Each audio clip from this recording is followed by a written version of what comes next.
Hi friends, किस में है कमी? मुझ में या आप में, या फिर हम दोनों में, या फिर उनमें? ये उनमें का मतलब उन सब से है जिनकी बुराई की ऊन हम रोज बुनते रहते हैं। उसने ये कह दिया, उसने ऐसा बुरा कर दिया, फलाने ने ऐसा कह दिया। जिनमें हम अक्सर कमियां ढूंढते रहते हैं, ये उनमें वो हैं। हमेशा बुराई या कमी ढूंढने वाला व्यक्ति उस मक्खी की तरह होता है जो शुद्ध और साफ चीज को छोड़कर गंदगी की तरफ ही अट्रैक्ट होती है। बुरे लोगों के लिए एंटरटेनमेंट का सबसे अच्छा तरीका दूसरों की बुराई करना होता है। ये जो कमियां निकालने वाली धूल या गंदगी हमारे मन के फ्लोर पर जम गई है ना, अब वक्त आ गया कि इसकी जमकर धुलाई की जाए, जमकर क्लीनिंग की जाए। फिर देखना आपके जीने का अंदाज और आपकी आंखों के सामने का नज़ारा क्या बेहतरीन हो जाएगा। नहीं समझ आया ना? चलिए गुरुजी के पास चलते हैं, वही समझाएंगे हमेशा की तरह। दोस्तों, गुरुजी नज़र नहीं नज़रिया बदलो के बाद इतने पॉपुलर हो गए थे कि उन्हें फिर एक बहुत बड़े गांव में प्रवचन के लिए बुलाया गया। अभी प्रवचन शुरू होने ही वाला था कि एक रागीर आया। वो वहाँ बाहर बैठे गार्ड से कुछ पूछ ही रहा था कि गुरुजी ने देख लिया और गार्ड को कहा कि इसको मेरे पास भेजो। और वो उनके पास गया और बोला, महाराज, इस गांव में कैसे लोग रहते हैं? दरअसल मैं इस गांव में घर लेना चाहता हूँ। गुरुजी बोले, जहाँ तुम अभी रहते हो वहाँ किस तरह के लोग रहते हैं? मत पूछिए महाराज, वहाँ तो एक से एक कपटी, बेईमान और बुरे लोग रहते हैं। अच्छा, ये रागीर बोला। फिर गुरुजी ने बोला, इस गांव में भी बिल्कुल उसी तरह के लोग रहते हैं, कपटी, बेईमान, बुरे। और इतना सुनकर वो रागीर वहाँ से 9-2-11 हो गया।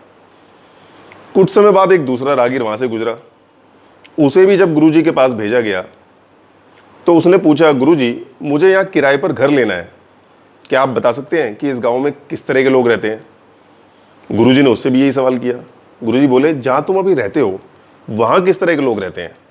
तो गुरुजी का ये सवाल सुनकर वो रागीर बोला, जी वहाँ तो बड़े सभ्य, सुलझे और अच्छे लोग रहते हैं।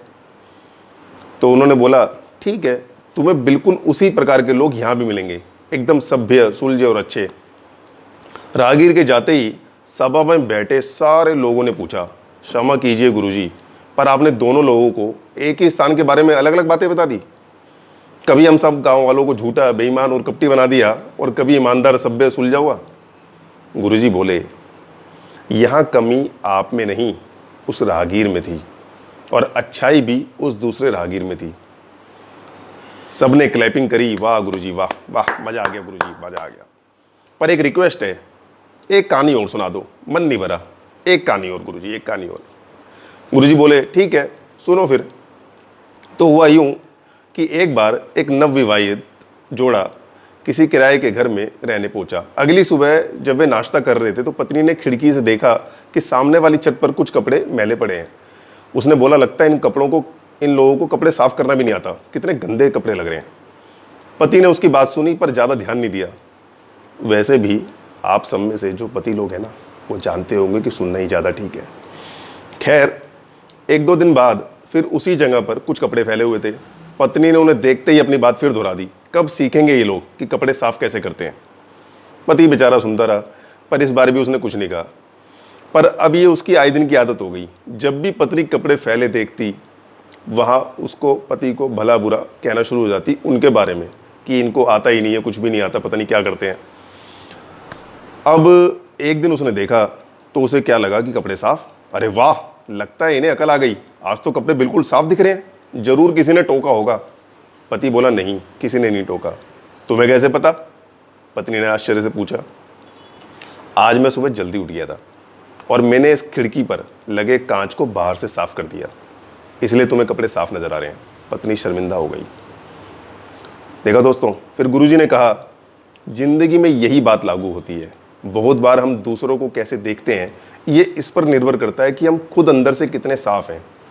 किसी के बारे में भला बुरा कहने से पहले अपनी मनोस्थिति देख लेनी चाहिए और खुद से पूछना चाहिए कि क्या हम सामने वाले में कुछ बेहतर देखने के लिए तैयार हैं या हमारी खिड़की अभी भी गंदी है। बुरा जो देखन मैं चला, बुरा ना मिलिया कोई, जो मन खोजा आपना, मुझसे बुरा ना कोई। दोस्तों, आपको मेरी कहानी अच्छी लगी तो सब्सक्राइब या आगे शेयर ज़रूर कीजिएगा। धन्यवाद।